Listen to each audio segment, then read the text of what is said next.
హోషేయ యొక్క విషాదకరమైనటువంటి వివాహం కూడా మనం చూస్తాము. అతని ప్రవచనాలు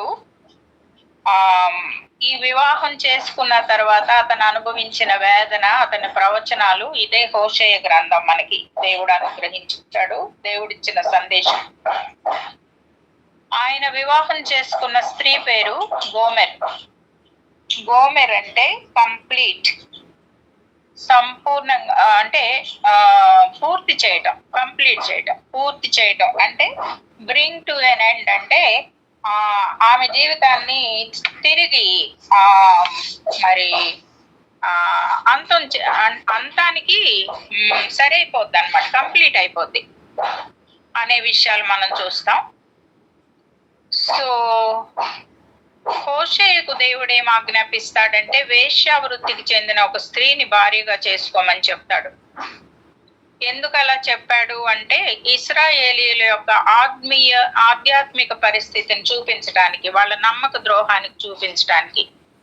ఒక వేశ్యావృత్తికి చెందిన స్త్రీ ఎలా ఉంటది, భర్తకి నమ్మకస్తురాలుగా ఉండదు. అదే రీతిగా ఇశ్రాయేలీయులు కూడా దేవునికి నమ్మకస్తులుగా లేరు. వాళ్ళు ఇతర దేవతలను పూజించినందుకు దేవుడు అలాగ పోల్చాడు. అది విగ్రహారాధనని దేవుడు ఎప్పుడు వ్యభిచారంగా పోలుస్తాడు.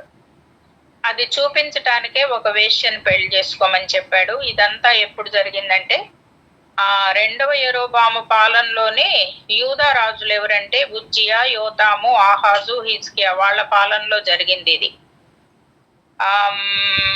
మరి ఆమోసు, యెషయా, మీకా వాళ్ళు ఇతనికి సమకాలికులు, అంటే సేమ్ టైంలో ఉన్నారు అని చూసాం.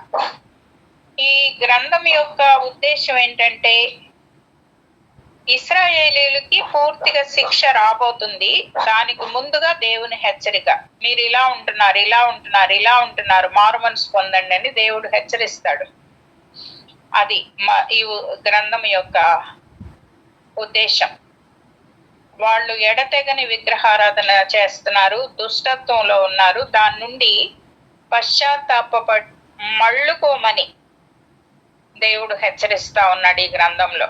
దాని నుండి తిరిగి రండి. ఎందుకంటే వాళ్ళు తన కవనెంట్ పీపుల్, నిబంధన చేసినటువంటి ప్రజలు, వారితో నిబంధన చేసుకున్నాడు. వారు ఎన్నిసార్లు తప్పిపోయినా తను మాత్రం తన ప్రేమను వదులుకోవట్లేదు. అయితే దేవునికి ఎదురు తిరగడంలో, ఆయన విమోచనార్థమైనటువంటి ప్రేమను తిరస్కరించడంలో వీళ్ళు కొనసాగిస్తూనే ఉన్నారు. అదే విషాదకరమైనటువంటి పరిస్థితులు. అక్కడున్న పరిస్థితులు ఏంటంటే తిరుగుబాటుదారులు.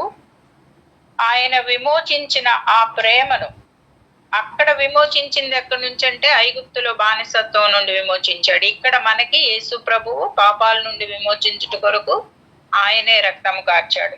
ఆ విమోచన ప్రేమను వాళ్ళు తిరస్కరిస్తా వచ్చారు. అది దుఃఖకరమైనటువంటి పరిస్థితి. హోషేయ భార్య ఎలా అపనమ్మకంగా ఉందో, అన్ఫెయిత్ఫుల్ గా ఉందో, విశ్వాసఘాతకురాలుగా ఉందో, ఇశ్రాయేలీయులు కూడా దేవుని పట్ల స్వామి ద్రోహం చేస్తూ అపనమ్మకత్వంలో ఉంటా ఉన్నారు. ఆ రెండు ఒకటే. దేవుడు అలా పోల్చాడు. ఇశ్రాయేలీయులు ఇతర దేవుళ్లను పూజించడం గోమెరు పరపురుషులతో పోయినట్లే ఉంది. గోమెరు శారీరక వేశ్యగా ఉంది. ఇశ్రాయేలీలు ఆధ్యాత్మిక వ్యభిచారంలో ఉన్నారు. వాళ్ళకి మధ్య పుట్టిన పిల్లల పేర్లు మనము మళ్ళా ధ్యానిస్తాం. వ్యభిచారిణి అయిన తన భార్య పట్ల నిలకడైన హోషేయ ప్రేమ, ఎన్నిసార్లు తప్పిపోయినా మళ్ళీ వెళ్ళి తెచ్చుకో అంటాడు దేవుడు. ఎన్నిసార్లు ఆమె అపనమ్మకంగా వెళ్ళిపోయి పరపురుషులతో ఉంటున్నప్పటికీ మళ్ళా వెళ్ళి తెచ్చుకోమంటాడు.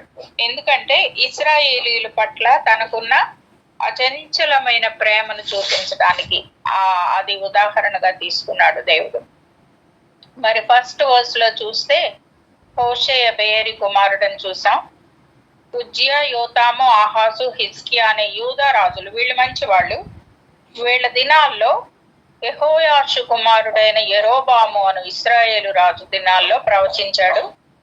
యెహోవా అతనితో మాట్లాడడం మొదలేశాడు. మరి ఆకాశమందున్న దేవుడు ఎట్లాంటి వాళ్ళతో మాట్లాడతాడు? ఎటువంటి ప్రజలతో మాట్లాడతాడు? యాజకుడైన ఏలియాతో కొన్నిసార్లు మాట్లాడడం మానేశాడు. కొంతకాలం మౌనంగా ఉన్నాడు. ఎందుకు? యాజకుడైన ఏలీతో మాట్లాడడం మానేసి మరి ఆయన కుమారులతో కూడా మాట్లాడలేదు. ఎందుకంటే వాళ్ళు చేసే పాపం చాలా విస్తరించిపోయింది. దేవునికి ఇష్టం లేదు పాపులతో మాట్లాడడం. మరి చిన్న బాలుడైనటువంటి సమూయేలుతో మాట్లాడడానికి ఇష్టపడ్డాడు. అంతేకాదు సౌలు రాజుతో మాట్లాడడం మానేశాడు దేవుడు. ఎందుకంటే తాను చెప్పినట్లుగా చేయలేదు కాబట్టి సౌలు రాజుతో మాట్లాడకుండా దావీదు రాజుతో మాట్లాడడానికి ఇష్టపడతా ఉన్నాడు. మరి నీతో నాతో దేవుడు మాట్లాడుతున్నాడా? దేవునికి నీకు నాకు ఎలాంటి సంబంధం ఉంది? నాకు దేవునికి ఎలాంటి సంబంధం ఉంది? దేవుడు నాతో మాట్లాడుతున్నాడా? ఆయన స్వరం వినటానికి రెడీగా ఉన్నానా? దేవా నాతో మాట్లాడు, నీ దాసుడు ఆలకిస్తున్నాడు అన్నాడు సమూయేలు. మనం అట్లా అంటున్నాం. ఆ రోజు కూర్చుండి దేవా మన ఇద్దరం ముచ్చటించుకుందాం, మన ఇద్దరం సంభాషించుకుందాం, చెప్పు ప్రభువా ఏం చెప్తావు చెప్పు ఈరోజు అని మనం మాట్లాడడానికి ఇష్టపడుతున్నామా? దేవుడు మనతో మాట్లాడడానికి ఇష్టపడుతున్నాడా? ఆదాము హవ్వలను వెతుక్కుంటా వస్తే రోజు చక్కగా చిన్నపిల్లల్లా గంతులేసుకుంటూ వెళ్ళేవాళ్ళు. ఆ రోజు వాళ్ళు ఎక్కడ కనపట్లేదంట. ఆ యొక్క ఏదైనా మనమంతా వెతుకుతున్నాడు. ఎక్కడ్రా మీరు ఆదాము అంటున్నాడు. అంటున్నాడు ఎక్కడో ఉండి. ఎక్కడున్నావు ఆదాము? ఎదురుకు రావడం లేదేంటి? నీ స్వరము విన్నప్పుడు భయపడి దాక్కున్నాను. ఎందుకు దాక్కున్నావు? నేను తినొద్దన్న పండు తిన్నావా? ఇదిగో నాకు తోడుగా ఇచ్చినటువంటి ఆమె తెచ్చిచ్చింది, నేను తిన్నాను. ఆమె కొంచెం కొరుక్కుంది కాబట్టి నేను కూడా తిన్నా. అవునా? అంత పని చేసావా? అందుకే దాక్కుంటున్నావు. అందుకే నీ ముఖాన్ని నాకు చూపించలేకపోతున్నావు. అందుకే నా స్వరాన్ని విడి భయపడ్డావు అన్నాడు దేవుడు. మనతో మాట్లాడడానికి ఇష్టపడుతున్నాడా దేవుడు? మనము ఆయన స్వరాన్ని వినటానికి రెడీగా ఉన్నామా? ప్రతిదినము కొంత సమయము దేవునితో సంభాషించుకోవడానికి ఆయన ఏం చెప్తున్నాడో వినటానికి రెడీగా ఉన్నామా? కాబట్టి ఇక్కడ హోషేయ ద్వారా దేవుడు మాట్లాడుతూ ఉన్నాడు. హోషేయ ద్వారా దేవుడు మాట్లాడుతూ ఉన్నాడు.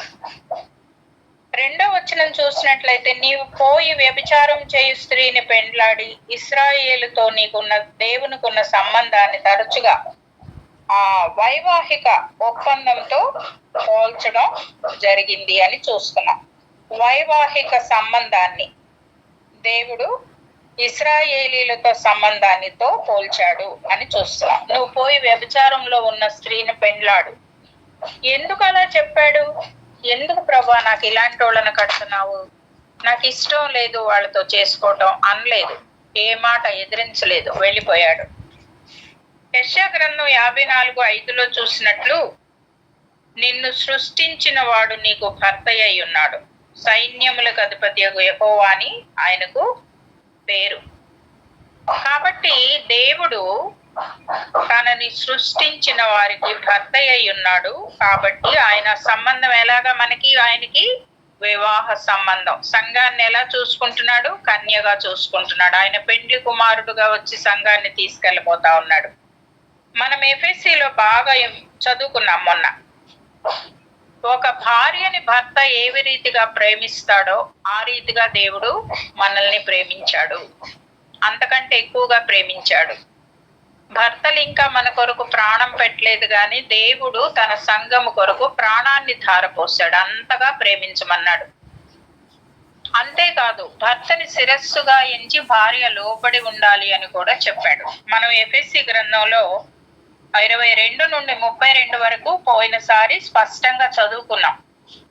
ఎలా ఉండాలి? వాక్యం అనే ఉదక స్నానంతో అనుదినము పరిశుద్ధపరుచుకుంటూ మనల్ని చేసుకున్న భర్తకి ఫెయిత్ఫుల్ గా మనం ఉండాలి అనే సంగతి మనం చదువుకున్నాం. భర్తకి లోబడి ఉండాలి, ఆయన శిరస్సు.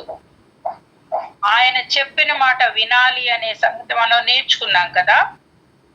అలాగే భర్తలు కూడా స్త్రీలను, తన భార్యలను ప్రాణం పెట్టినంతగా ప్రేమించాలి. ప్రభు ఎలా ప్రేమించాడో అలా ప్రేమించాలి అని మనం చదువుకున్నాం. మీరు మళ్ళా ఒకసారి ఇంటికి వెళ్ళిన తర్వాత చదువుకోండి. అయితే ఇక్కడ విగ్రహ పూజల కొరకు ఇశ్రాయేలీయులు దేవుని నుండి తొలగిపోవడం జరిగింది. అది ఆధ్యాత్మిక జారత్వం. దేవుడు వేశ్యావృత్తితో పోల్చాడు దాన్ని.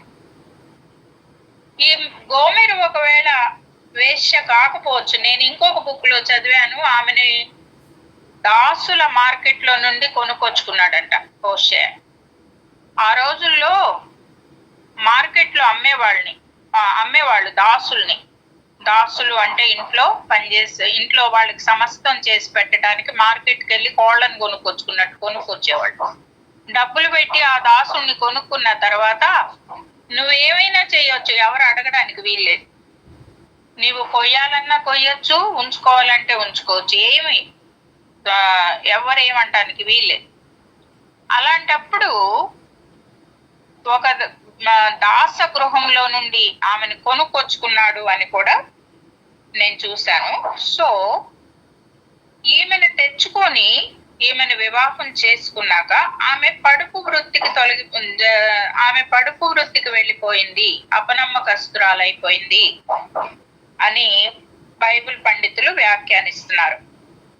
మొదట్లో అయితే వేశ్యా వృత్తిలో ఉన్న స్త్రీనే పెండ్లి చేసుకోమని ఆయన చెప్పాడు. ఏదేమైనా ఆమె ఒక వేశ్య. ఇశ్రాయేలీయుల అపనమ్మకత్వంతో పోల్చబడింది. నేటి దినాల్లో మరి మనం ఎలా ఉన్నాం?